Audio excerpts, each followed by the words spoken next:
Bom, vou ler o texto com vocês. Todos encontraram Marcos capítulo 8.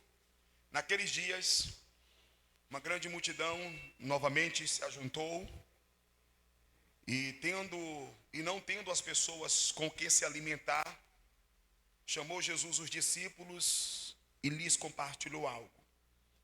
Jesus colocou seus sentimentos para fora quando ele viu que as pessoas não tinham o que comer. A multidão estava com ele no deserto. No segundo episódio do milagre, eu vou lendo os textos e conversando com vocês.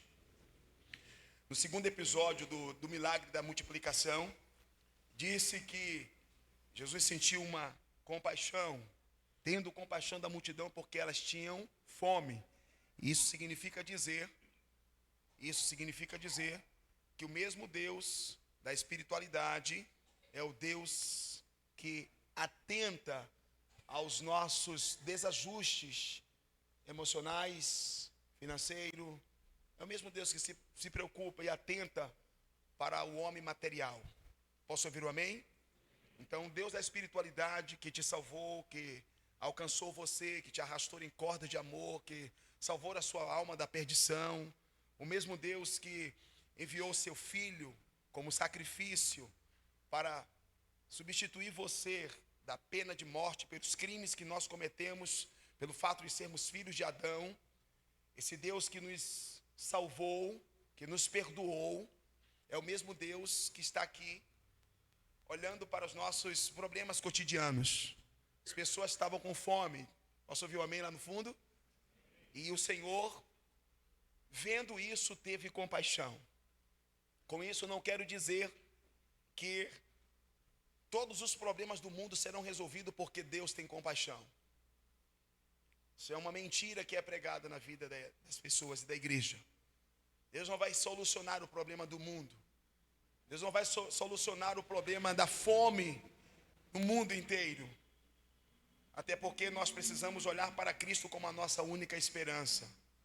E não nos ater aos dilemas e problemas que nós vivemos aqui.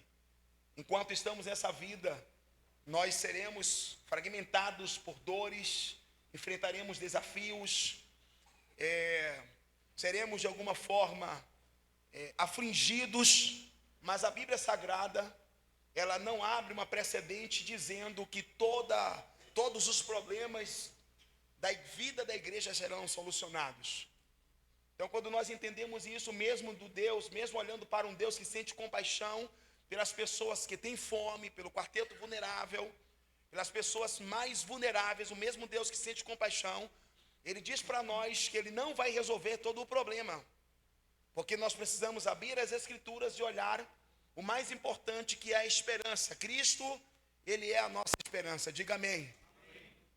Pois bem, precisamos olhar para aquilo que aponta para a eternidade, aquilo que aponta para o futuro, para o porvir.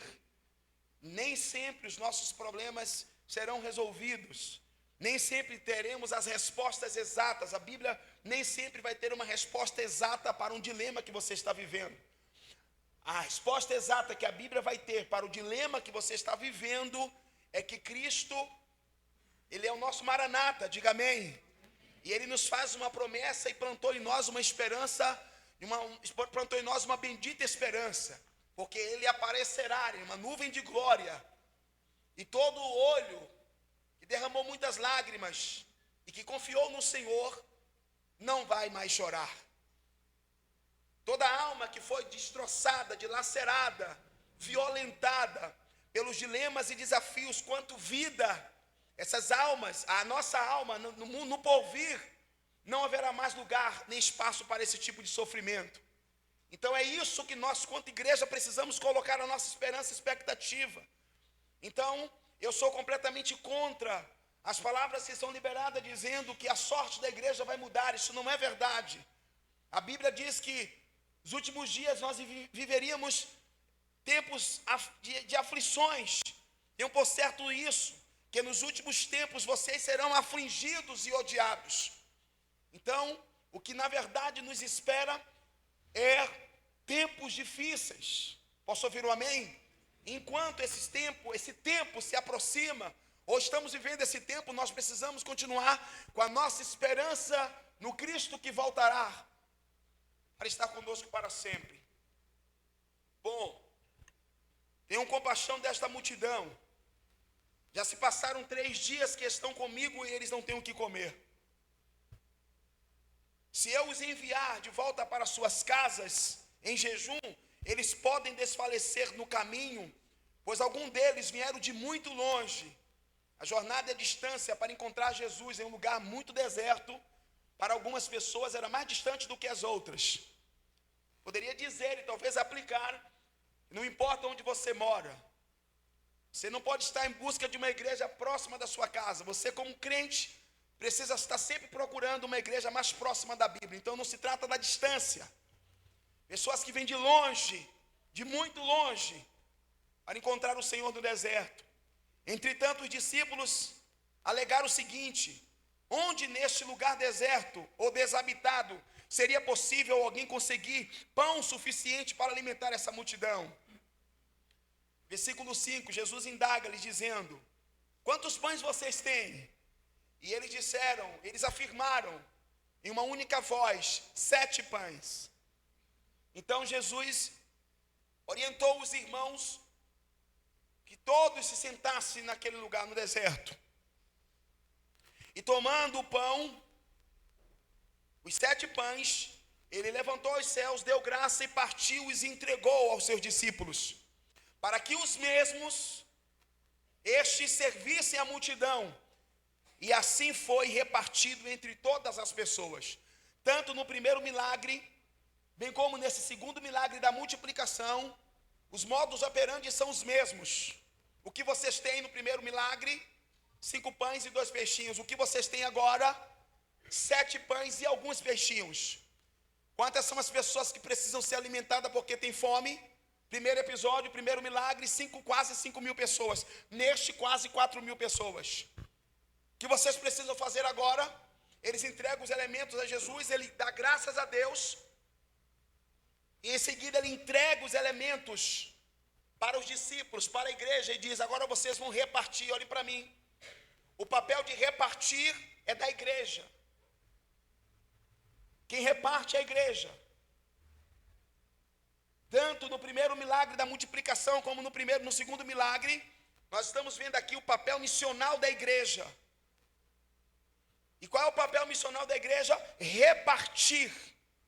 Bom, mas parece que é inconcebível, parece que não cabe essa realidade de um pedaço de peixe ou alguns pães alimentar uma multidão. Jesus disse: eu só faço o que eu estou ordenando vocês fazerem. E eles assim o fizeram. Olha o versículo 7, meus irmãos. Havia alguns peixinhos, alguns peixes pequenos, da mesma forma, e ele deu graça e ordenou aos discípulos que distribuíssem. Todas as pessoas ali reunidas comeram até se saciar, e ainda recolheram 7 grandes cestos cheios de pedaços de pães que sobraram. À medida em que os discípulos, com apenas 7 pães, começaram a repartir, a distribuir conforme a palavra do Cristo, porque a igreja reparte e retribui, a igreja se move a partir não da palavra de um homem, mas a partir da palavra do Messias Salvador, do Cristo quanto cabeça da igreja. Então, na medida em que eles iam distribuindo e repartindo, parece que o pão, ele não diminuía. O milagre estava acontecendo. Os 7 pães não diminuíam na proporção em que os discípulos estavam distribuindo e repartindo com os irmãos. Bem, o milagre está sendo operado, porque isso cabe ao Senhor. Os discípulos estão fazendo o seu papel, e estão debaixo de uma palavra, estão debaixo da mensagem de Cristo, da mensagem do Evangelho. E as pessoas comeram ao ponto de se fartar. E o pão se multiplicava de modo que eles estavam tão saciados que eles começaram a desperdiçar os pães. E no final Jesus mandou recolher, e nesse segundo milagre, essa segunda multiplicação, disse que ainda eles recolheram 7 cestos grandes cheios de pães. Coisa maravilhosa. Diz que havia 4.000 pessoas. Então Jesus despediu as pessoas. Logo depois eles entraram, volta para o porto e entra na embarcação junto com seus discípulos, versículo 10. E eles estão indo agora em direção a uma cidade chamada Dalmanuta. Essa cidade ficava às margens do mar da Galileia. E alguns indicam essa cidade como a cidade de Magdar, ou Magdala, a cidade onde Maria Madalena nasceu. Jesus vai para essa direção com os meninos, com os discípulos. Quando eles chegam em Dalmanuta, ou Magdala, ele desce do barco, da embarcação, no porto de Magdala, e os fariseus vêm, versículo 11, em sua direção. E eles começaram a questionar Jesus. Todos estão entendendo, acompanhando o texto comigo? Todos estão acompanhando o texto comigo? E os fariseus se aproximaram e começaram a questionar a Jesus. Então o tentaram, e para prová-lo, pediram que lhes apresentasse um sinal miraculoso do céu. Se você é o Messias, nós queremos um sinal. Se você é o Messias, nós queremos que você realize um sinal miraculoso. Ora, ele tinha acabado de fazer um sinal. No entanto, Jesus suspirou profundamente. Olha o texto. E Jesus suspira. E olha para aqueles fariseus, para aquelas pessoas e disse: por que vocês estão me pedindo um sinal? Com certeza eu vos asseguro que para esta geração não haverá sinal algum.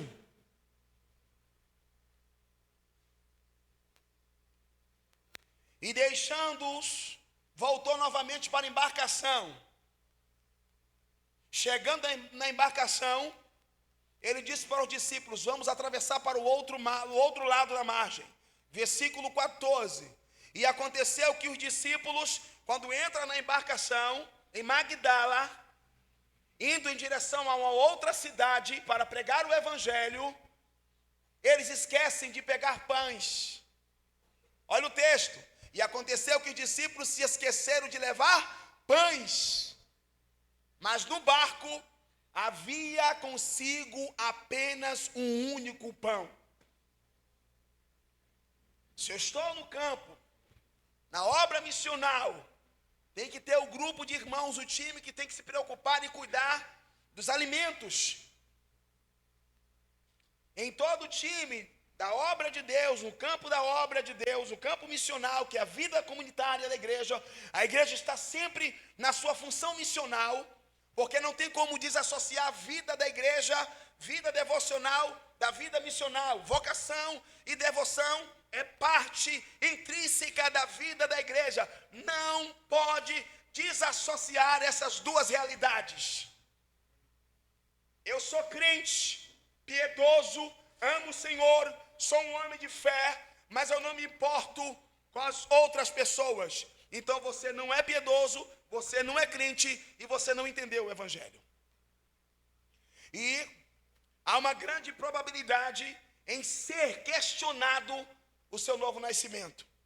Porque todas as pessoas que experimentaram a obra regeneradora do Espírito Santo são evidenciadas por uma sede profunda em pregar o evangelho e exercer sua vocação. Não tem como desassociar. No time de Jesus, havia pessoas que cuidavam do aspecto financeiro e administrativo. Estamos vendo aqui que havia outro grupo de pessoas que cuidava dos alimentos para o sustento dos irmãos na jornada missional. E o grupo foi negligente e esqueceu de levar o pão e colocar o pão na embarcação. E agora eles estão assustados na embarcação. E de repente eles olham e observam que tem apenas um pão. Alguém chama isso de o 8º pão. Porque no milagre, entende-se certamente que eles mentiram. Porque Jesus pergunta: quantos pães tendes? Eles disseram 7. Alguém chama isso aqui de o 8º pão que eles esconderam na embarcação. Mas não é isso que eu quero falar, e também não quero me arriscar com essa inferência. Bom, eles estão preocupados e dizendo: esquecemos o pão. Agora olha o que Jesus fala para os irmãos que se esquecem de cumprir o seu dever e a sua missão. Quer ver comigo o versículo 15? E Jesus passou a recomendar aos irmãos: cuidado, guardai-vos do fermento dos fariseus e do fermento de Herodes. Espera aí, irmão Claudemir, vamos pensar nisso aí. O que é que tem a ver uma coisa com a outra? Pão, fermento, fariseus. Os discípulos, versículo 16, para seguir eu volto para o versículo 15, que é a chave da exposição bíblica hoje. Eles, porém, especularam entre si, Kátia, argumentando: por que ele está falando isso com a gente? Por que ele está mandando a gente se preservar do fermento de Herodes, dos herodianos e do fermento dos fariseus? Será porque a gente esqueceu o pão? Olha o texto. Eles, porém, especulavam entre si. Uma confederação, né? Eles se reuniram lá e essa coisa que tem na igreja, sabe? Coisa de que pessoas que às vezes não tem muito o que fazer, estão tão desocupados que fica assim, com especulações. Bobagem, né? Eles, porém, especularam entre si e argumentaram: é porque não trouxemos pão? Ele nos repreendeu assim, nos redaguiu com intensidade, porque a gente não teve a responsabilidade de trazer o pão para o trabalho missional. Aí o versículo 17, ao notar a discussão, o pastor é assim, ele está sempre vendo, ele está sempre notando as discussões. Quando ele não consegue notar, a família de Clói vem e traz as informações. Sabia disso? Mas o pastor precisa notar os problemas, porque isso aqui eu vou explicar daqui a pouco. O que é que isso causa na vida da igreja? Eu disse a vocês que nós iríamos conversar a respeito da vida da igreja. Aí o versículo 17. Ao notar a discussão, Jesus questionou: por que vocês estão discutindo sobre o fato de não ter trazido o pão?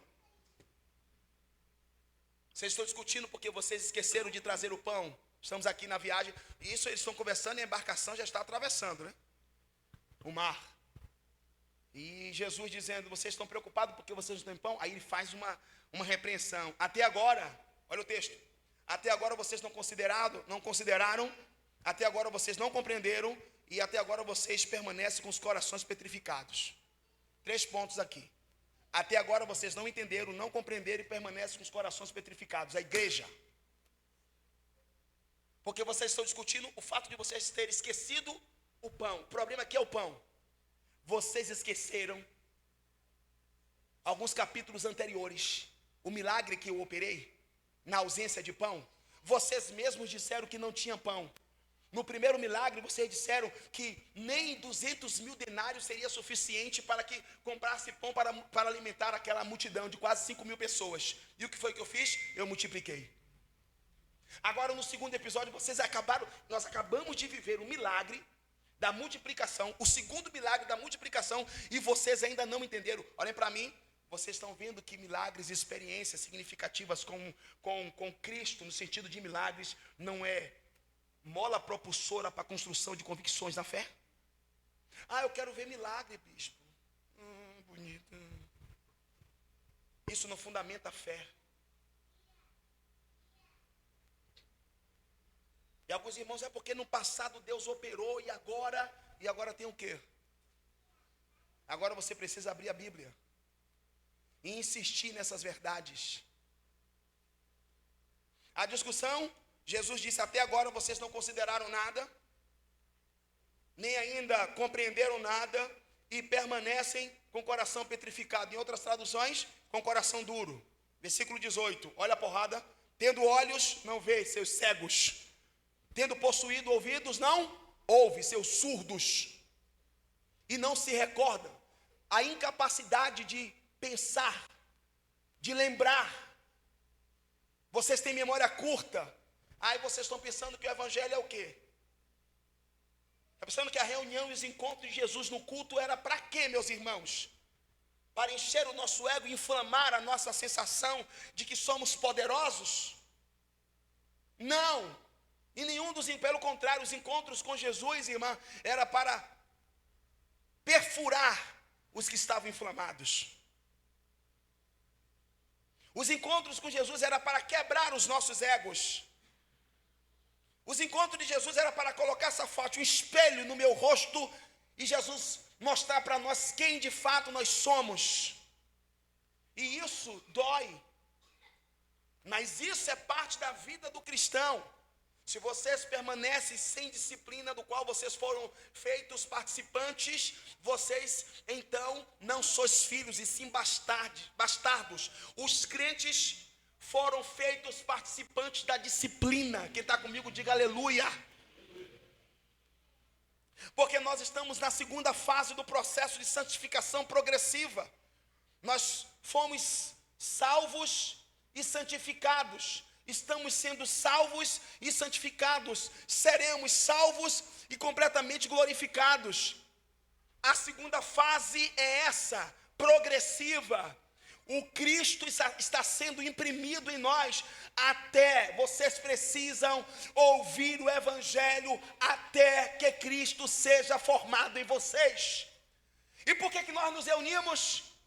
Para que Cristo seja formado na vida coletiva da comunidade, através da exposição do evangelho de Cristo. E porque nós estamos celebrando, e porque estamos na vida missional da igreja, e porque nos empenhamos por uma vida piedosa, porque Cristo está sendo formado em nós. E porque Cristo precisa ser formado na vida da igreja, porque a igreja é o farol, a igreja é a luz. Quem está comigo, diga amém. Queria que vocês humildemente aplaudissem a Jesus, porque Ele está trabalhando em nós.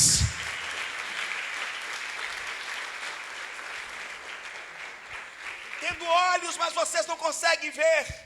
Tendo ouvidos, vocês não conseguem ouvir. Vocês ao menos conseguem entender ou manter firme em seus pensamentos aquilo que eu estou fazendo. Versículo 19. Vocês esqueceram quando eu dividi os 5 pães para os 5.000 homens? De quantos cestos cheios de pedaços sobraram? Foram 12, ele reafirma. Vocês esqueceram, eu parti os 7 pães com vocês, e vocês alimentaram 4.000 pessoas, e sobraram mais 7 cestos cheios. Não esqueçam disso. Versículo 21, ao que lhes concluiu dizendo: e então ainda vocês não conseguem compreender.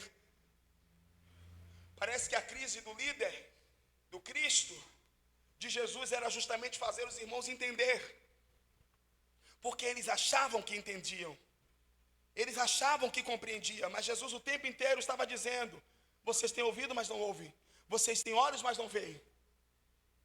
Bom, vamos retornar agora, já que eu citei ponto a ponto dos textos, ao versículo 15.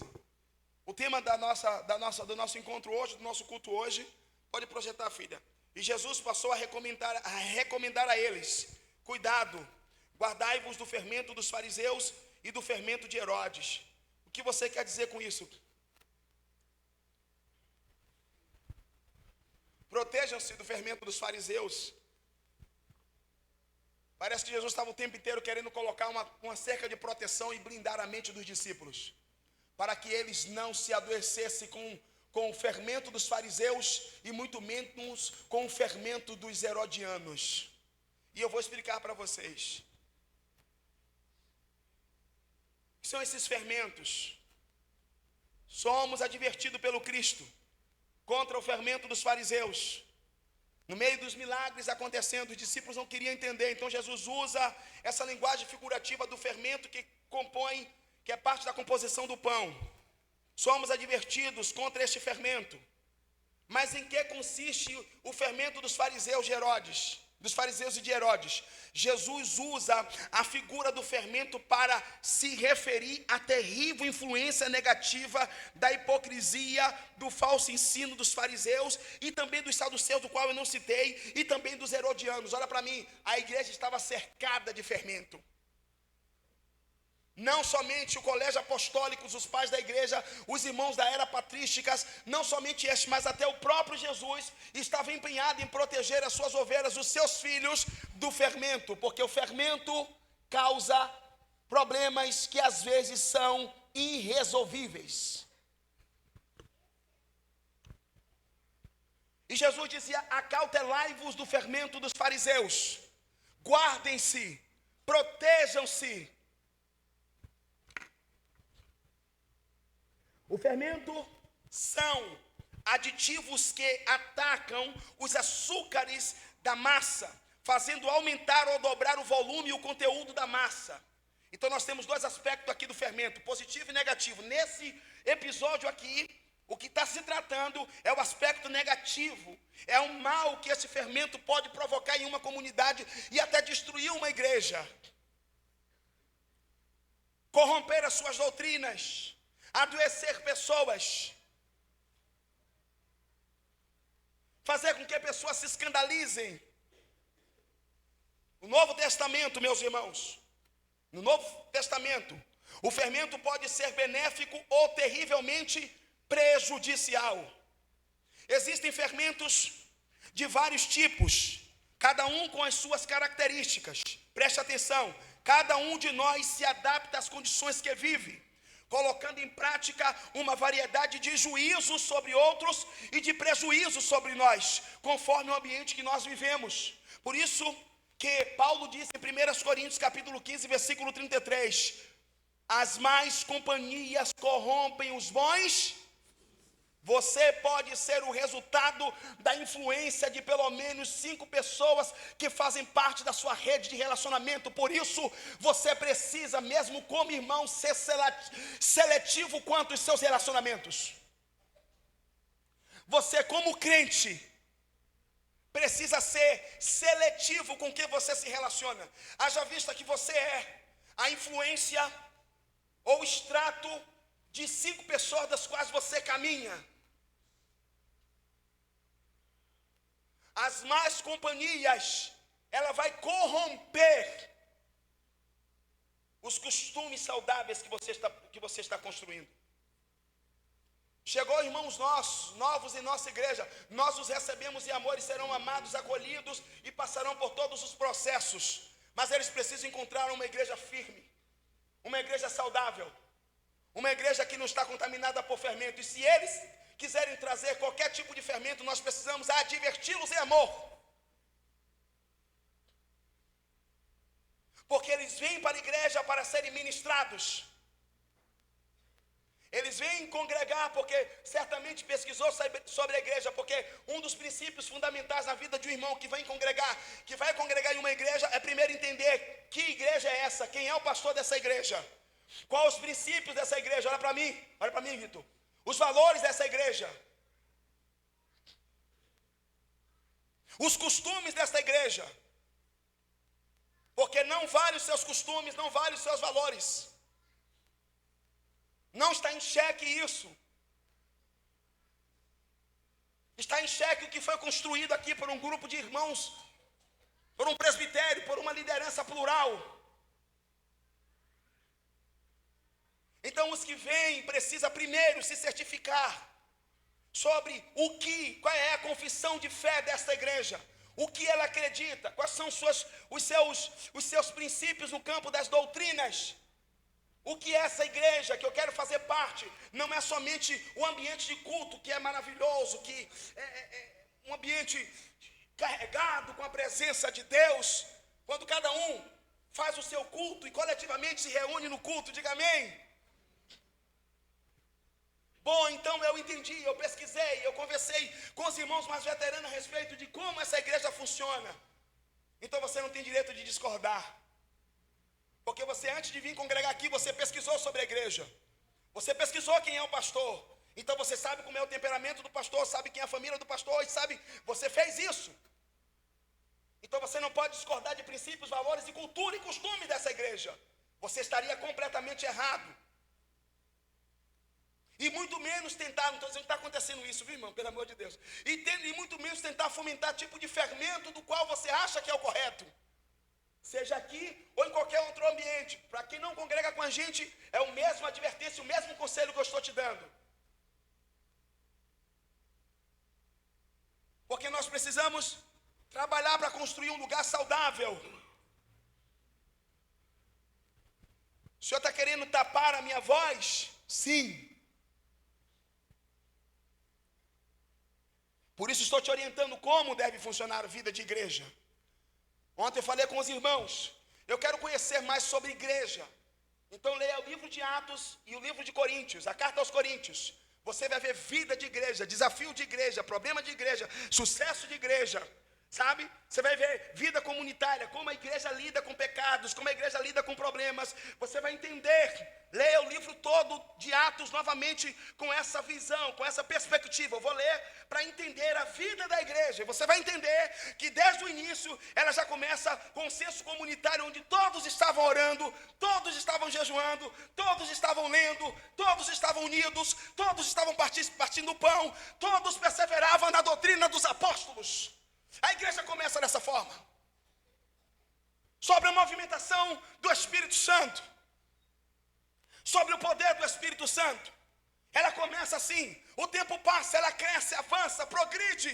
E aí, na medida em que inúmeras pessoas se aproximam, surgem problemas. E como resolver os problemas da vida da igreja? Reúne a igreja, reúne os pastores, reúne os apóstolos, e nós resolvemos os dilemas. Então estudem, e principalmente a carta aos Coríntios, que tem problema de pecado na vida da igreja. A igreja de Paulo tinha pecado. Um irmão que estava tendo relação sexual com a sua madrasta. Ninguém sabe se a madrasta é o pai, ninguém sabe se o pai dele já tinha morrido, se estava fazendo uma viagem, ninguém sabe que inferno estava o pai do menino. Só sabe que ele estava querendo ter relação sexual. E aí Paulo diz, como resolver isso?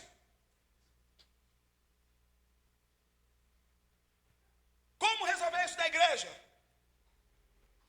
Vamos ver. Vamos ver o que Jesus ensinou. Mateus, por favor.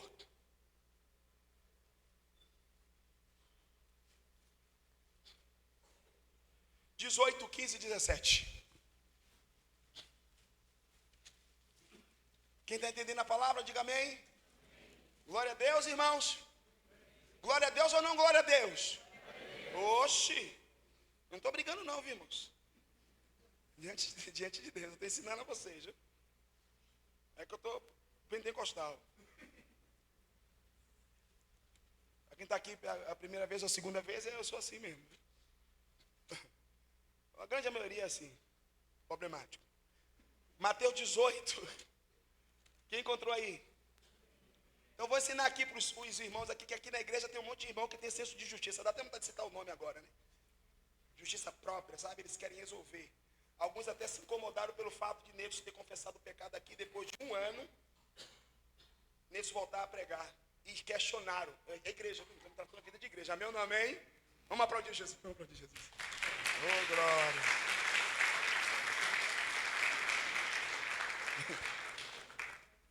Outros até questionam porque os filhos do pastor Claudemir, a família do pastor Claudemir, estão em tudo. Eu vou explicar para vocês com muito amor. Eles cresceram assim. Rosana, ela está operando, ela está na Argentina, trabalhando na vida da igreja porque ela ama isso. Não tem nada a ver com que lugar. E alguns instantes atrás eu vi ela conversando com o Pedrinho que ela está operando mesa digital. Ela é operadora, medianita, fazer igual a Mike. Boa, Mike. Então não se trata de igreja local. É onde meus filhos vão. Eles cresceram com isso. E eu sempre ensinei eles a não ser superior, mas a fazer tudo com dedicação. Eu falava sempre para Pedrinho, eu tenho uma foto de Pedrinho, até colocar aqui, lá em Piauí, pequenininho Chico, na bateria, a baqueta na bateria era maior do que a cabeça de Pedrinho, gigante. E ele pequenininho lá, desde criança. E eu disse a ele, você vai ser o melhor, para a glória de Deus e o bem da igreja, o melhor baterista. Eu disse a Nedes, você vai ser o melhor pregador, se esmere. Eu disse a Emerson, você vai ser o melhor guitarrista e o melhor músico. Está melhorando agora porque era ruim demais, Emerson. Então meus filhos cresceram com vida, eles não conseguem fazer outra coisa e todos trabalham. Então não se trata de nepotismo. Se trata de filho. Eu disse para alguém, se meus filhos não fizessem nada, dizia, o bispo Claudemir não tem qualidade para pregar porque os filhos não fazem nada. Tudo desviado, demoniado. Se fazem, é nepotismo. Vocês querem que eu faça o quê? Quer que eu me mate?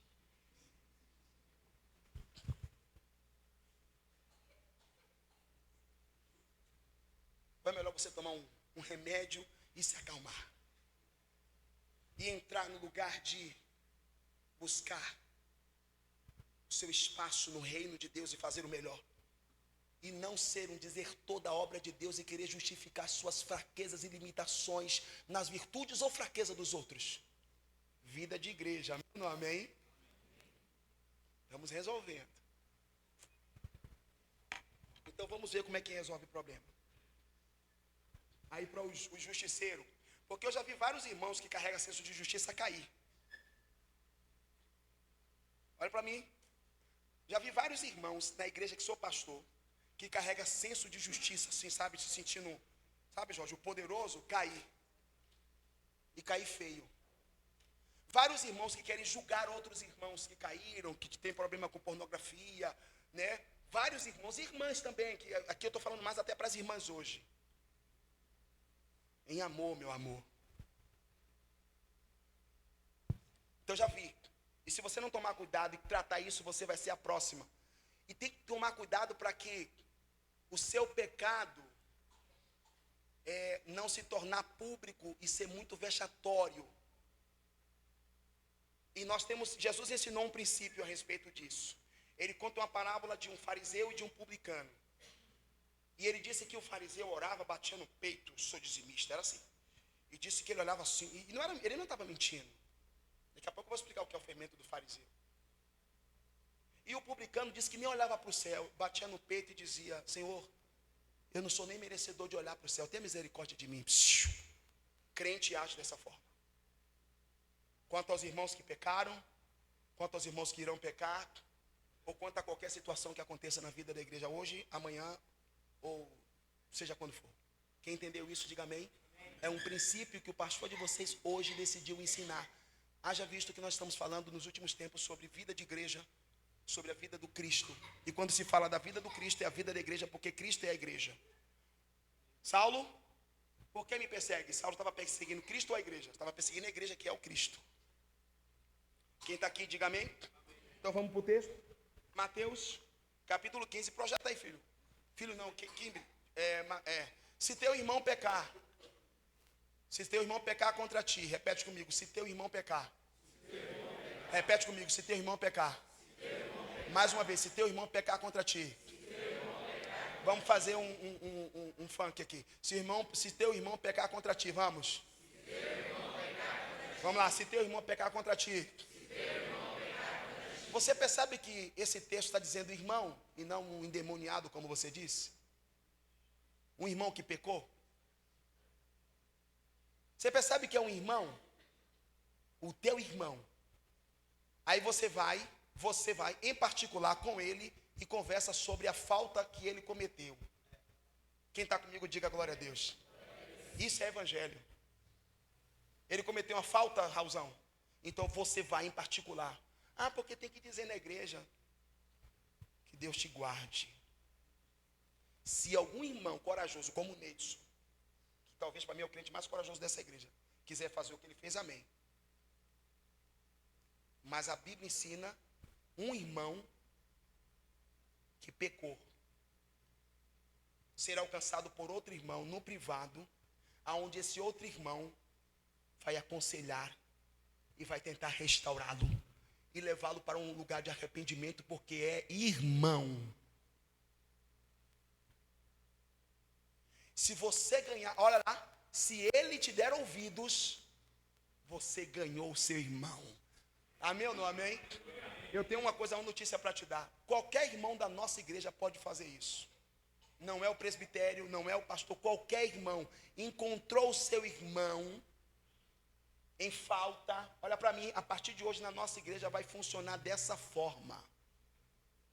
Encontrou o seu irmão, você viu o seu irmão em falta, você vai até o seu irmão e você vai conversar com ele e você vai convencer o seu irmão, se possível, da falta do pecado que ele cometeu. Não importa qual seja o pecado. Quem está comigo, diga amém. Amém. Pronto. Se esse irmão te der ouvido, você ganhou o seu irmão e ele foi perdoado e restaurado para a glória de Jesus. Aí prossegue, Kimberly.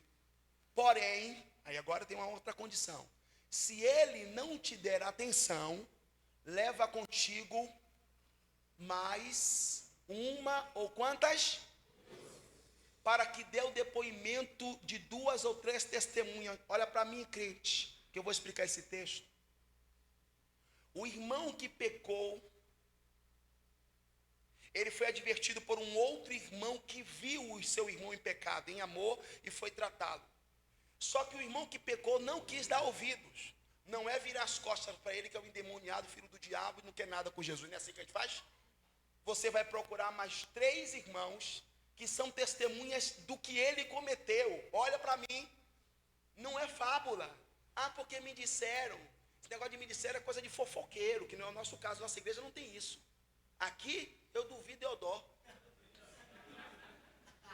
Aqui, maledicência, oxi, eu não quero sair dessa porta aí, Jesus voltar. Eu juro pela mãe do pastor Adilson, eu juro pela mãe de Emerson, pela mãe de todos vocês. Olha para mim, olha para mim.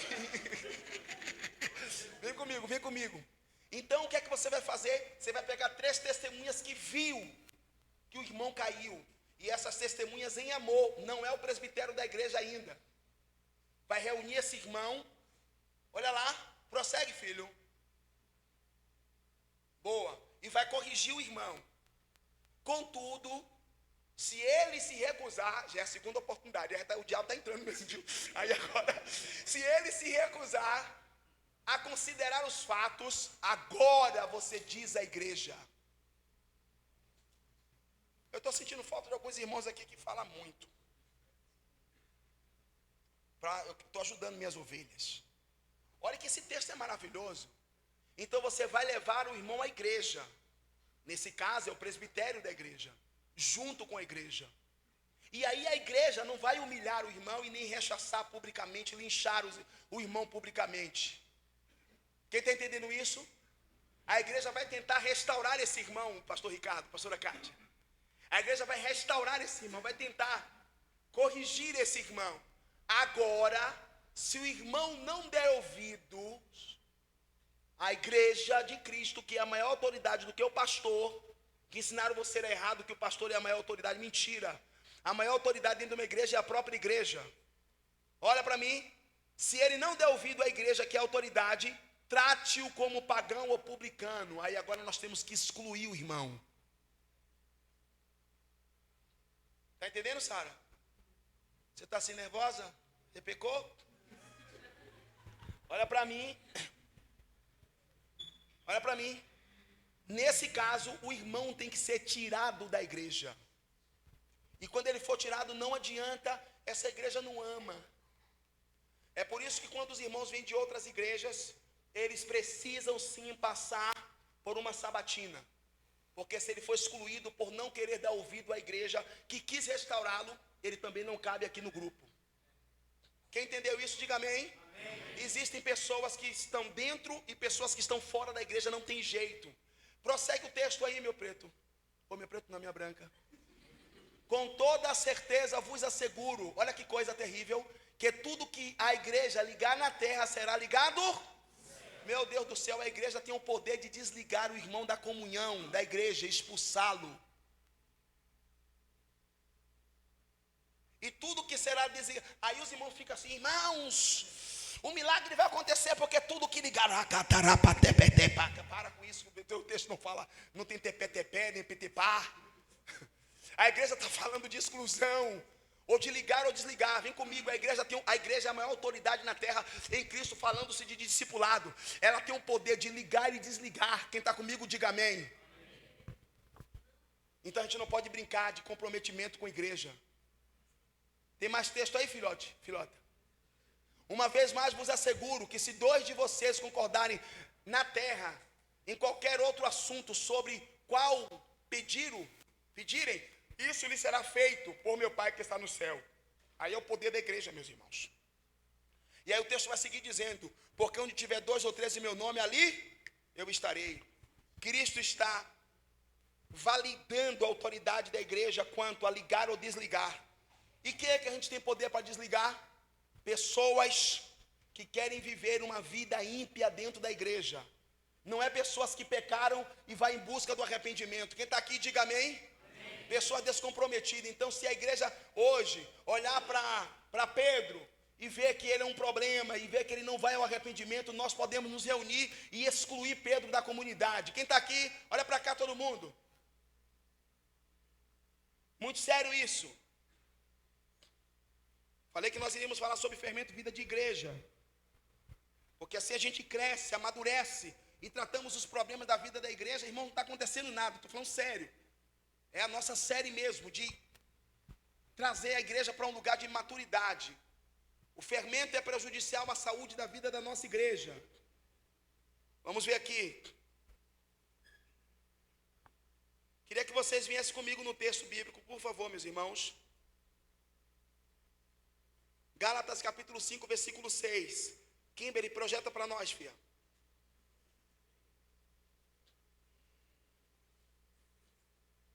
Então, meu pastor, explica aí o que é o fermento. Nós temos 2 fermentos aqui. O fermento de Herodes e o fermento dos fariseus. Em primeiro lugar, nós notamos aqui nesse texto o que é o fermento de Herodes. Notemos que Herodes tinha certa crença em Jesus, mas não tinha fé verdadeira. Herodes queria ver Jesus operar milagre, me dá um sinal. Os herodianos queriam isso. Por isso, o fermento de Herodes, contra o qual todos nós devemos nos precaver, é o fermento de aproximar-se de Jesus por interesses fúteis ou pessoais. Herodes não quer servir a Deus, ele quer que Deus o sirva. Nós não podemos aceitar esse fermento. É um fermento que adoece a igreja, que leveda a massa, que faz a massa inchar no sentido prejudicial. Nós não estamos aqui por causa dos benefícios, não estamos aqui para fazer de Deus o nosso servo. Nós não temos 12 dias para 12 meses, 12 dias de culto para 12 meses de vitória. Isso é dizer que Deus é o nosso servo. Em janeiro ele vai fazer porque eu ofertei, em fevereiro ele vai fazer. Isso é mentira, isso é fermento de Herodes. O plano de Deus não é atender aos nossos interesses pessoais. Deus é soberano, diga amém. Ele é santo e poderoso, ele não é servo, ele é Senhor. Então, o fermento de Herodes é a igreja que vive no funcionamento do pragmatismo. Deus vai fazer, vai acontecer. E já viu as pregações que vai acontecer, vai fazer. Esses dias uma irmã da nossa igreja postou assim: poxa, a Bíblia diz que os humilhados serão exaltados. E que dia vai chegar o dia da exaltação? Uma irmã publicou, dei risada. Eu disse: só no céu. Nós vivemos em função disso, minha filha. Nem sempre Deus vai operar o milagre que você precisa, mas Ele pode operar sim. Nem sempre Deus vai trazer o seu marido. Tinha uma ovelha que ela ficou louca, ela anda hoje perambulando pelas ruas de Salvador, sabe por quê? Ela congregou numa igreja cheia de fermento de Herodes. E que dizia ela tinha um marido dela, o marido dela deixou ela por muitos anos. E ela me dizia: pastor Claudemir, Deus me disse que meu marido vai voltar, porque ela passou, sabe o que, ela para cá. Ela passou quase 20 anos na Igreja Universal do Reino de Deus, dando ofertas altíssimas, fazendo sacrifícios altíssimos, porque os pastores diziam a ela, os herodianos, Herodes, dizia a ela que o sacrifício, penitência, que o sacrifício dela validaria o retorno, Deus iria trazer o marido. Sabe o que aconteceu? Eu pastoreei ela há quase 30 anos, alguns sabem aqui.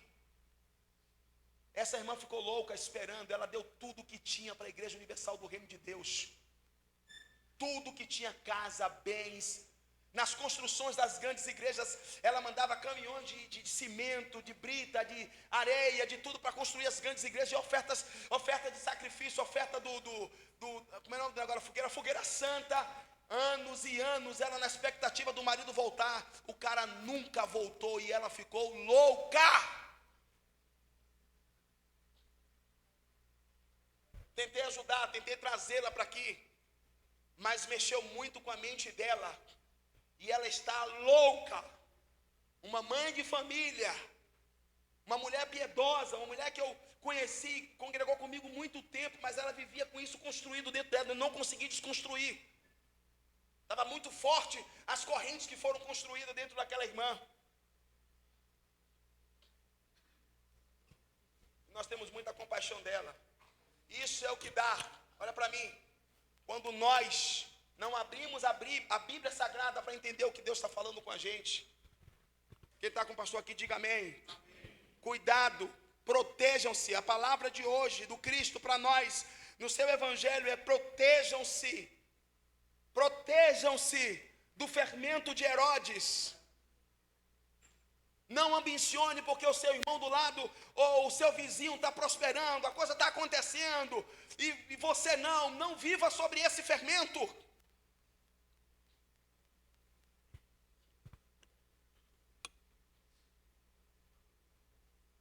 Então me explica aí, o fermento dos fariseus, aparentemente os fariseus serviam a Deus por seguirem a lei. Agora vamos entrar no aspecto do moralismo. Mas na verdade, eles não serviam de todo o coração, com o coração sincero, estavam servindo a Deus somente enquanto seguem um moralismo vazio, para não serem punidos, nem castigados, ou para alimentarem a própria vaidade e hipocrisia. O fermento dos fariseus, que não conseguem reconhecer em Cristo, o Deus verdadeiro. Esses homens aparentemente piedosos, na verdade tinham uma grande maldade em seus corações. Vocês lembram? Quando vemos, por exemplo, Jesus ressuscitar a Lázaro, o maior sinal que Cristo realizou neste mundo, os fariseus, vendo o milagre, resolveram matar Jesus. Pode ler João capítulo 11. E depois tentaram matar Lázaro, vestidos de moralismo. Oravam nas praças, palavras bonitas, aspecto de piedade. Sentenciava, julgava e condenava pessoas. Paulo, por exemplo, um genocida, um assassino em série, matou e exterminou inúmeros irmãos. Ele era fariseu, em nome da sua santidade, um religioso, com uma moralidade vazia. Quem está entendendo isso, diga amém. Que Deus nos proteja deste fermento, porque eles assinalam, sabe o quê? Que esse estilo de vida validam eles na eternidade, e assim eles abrem mão da obra da cruz, eles negam o verdadeiro sacrifício. Irmãos, nós sabemos que nós não somos salvos por aquilo que nós fazemos. Tem gente que se perde com isso. É muito simples a conta. Cristo levou os nossos pecados sobre si. Ele apagou a nossa dívida. E por essa razão, nós somos salvos. Pela graça, vocês são salvos. Isso não vem de vocês, não é mérito para um estilo de vida moral. Não é isso. É a obra de Cristo na cruz que nos salvou, meus irmãos.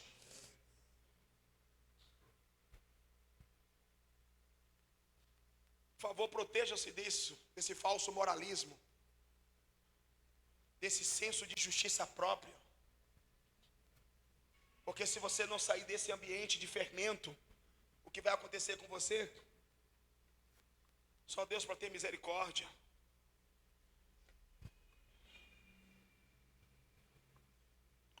Aqui está o drama dos homens que servem a Deus, piedosos, vão à igreja, no entanto, pervertem o coração de tal maneira que a vaidade e o orgulho os tornam cegos diante do próprio Deus. Eles acreditam que a salvação não é a obra de Cristo na cruz, mas é um mérito pessoal.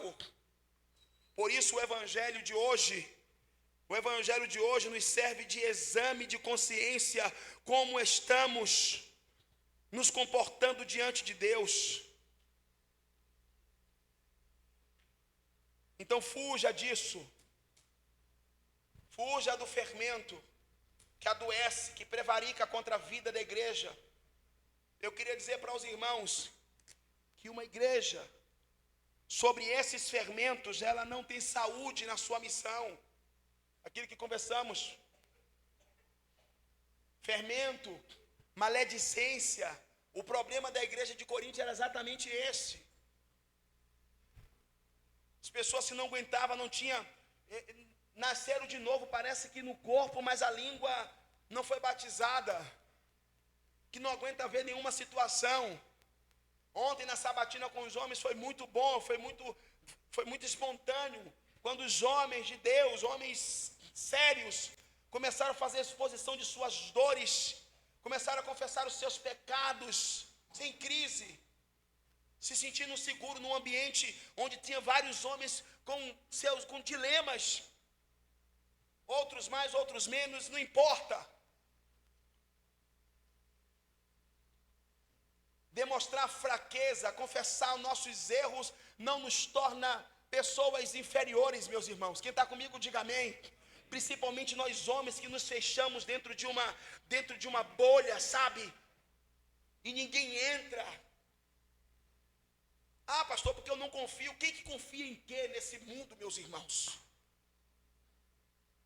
Nós temos que viver os riscos. Então nós não vamos mais admitir nem permitir, se porventura está acontecendo coisas dessa natureza em nossa comunidade.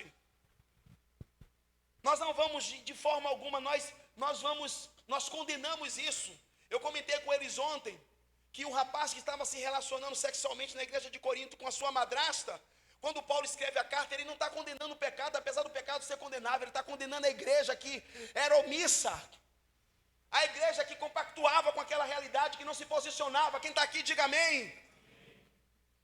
Não tem como você não entender o que eu estou pregando aqui. Só você está sendo muito preguiçoso no ouvir, então atente seus ouvidos, para ouvir o que eu estou dizendo para vocês, em nome de Jesus. O problema não foi o pecado, porque Paulo entregou o corpo daquele irmão para o diabo, e a alma para ser salvo, e o cara foi salvo. O problema foi a omissão.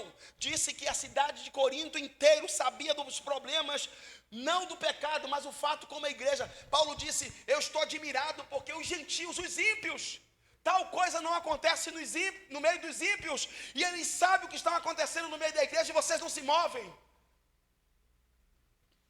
Então nós não vamos mais admitir.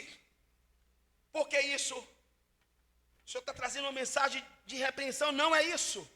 É uma mensagem de saúde, diga glória a Deus. É uma mensagem do Evangelho para levar a nossa comunidade para um lugar de saúde espiritual, de saúde no Senhor. Olha para mim, uma igreja madura que sabe resolver os seus problemas nela, uma igreja que sabe resolver os seus desafios, uma igreja que sabe enfrentar as estações e as fases. Pare de meninice, porque fulano saiu, Betão saiu porque quis, vai porque quer.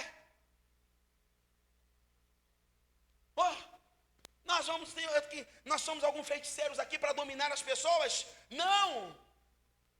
Porque o pessoal saiu, amém, glória a Deus. Louvado seja Deus para os que saíram acertados, e louvado seja Deus por aqueles que saíram de forma rebelde, porque eu já excluí do meu WhatsApp, já excluí da minha vida e acabou. É simples.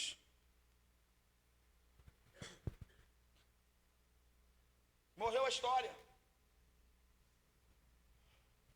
Tchau, amém, glória a Deus. Então vamos pensar nos que estão. Então vamos resolver os nossos problemas, desafios, olhando na luz um para o olho do outro. Diga aleluia. O que é que está acontecendo? acontecendo com vocês, diga glória a Deus. Ore em línguas, irmãos. Oh, meu Deus. Eu vou começar a liberar a chave aqui, para ver se o negócio muda. Vai virar tudo. Pelo amor de Deus, meus irmãos. É muito comum. Maturidade para lidar com as fases da comunidade. Hoje aqui, música. Presença do Senhor na vida da igreja. Vendo aqui os irmãos chorando, se entregando, cantando. Entender o que a comunidade canta ao Senhor. Que a letra projetada ali, Raul, é para ler e cantar. Né, Ru?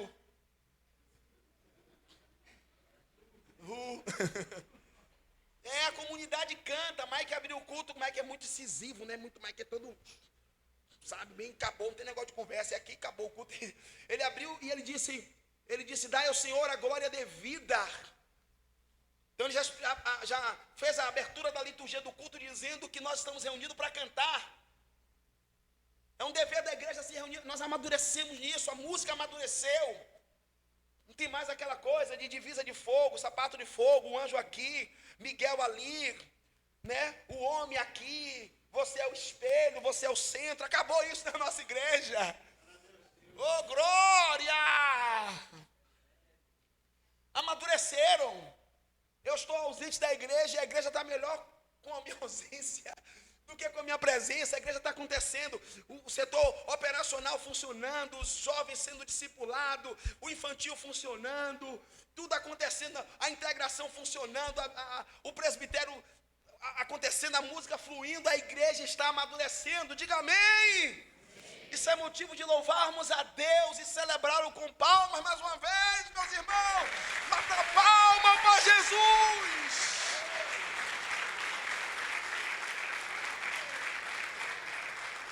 Obrigado, irmã Abacate.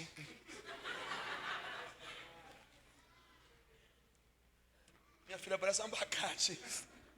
Amém ou não amém? Eu quero que vocês desenvolvam, eu quero que vocês estudem, leiam. Cadê o livro? Ô Branquinha. Pesquisa na internet as 9 marcas de uma igreja saudável e põe aqui. Eu indico para a vida da igreja. Vocês querem ter problema com a gente? Leia esse livro. Leia esse livro do Mac Dever. É uma coletânea de vários livros. São 9 livros, tudo maravilhoso.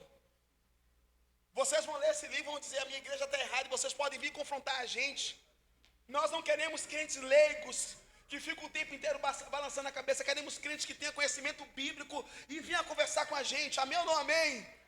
Amém, irmã Miriam? A senhora vai ler o livro. Meu amor. Projeto aqui, eu vou finalizar o sermão indicando para vocês esse livro. As 9 marcas de uma igreja saudável.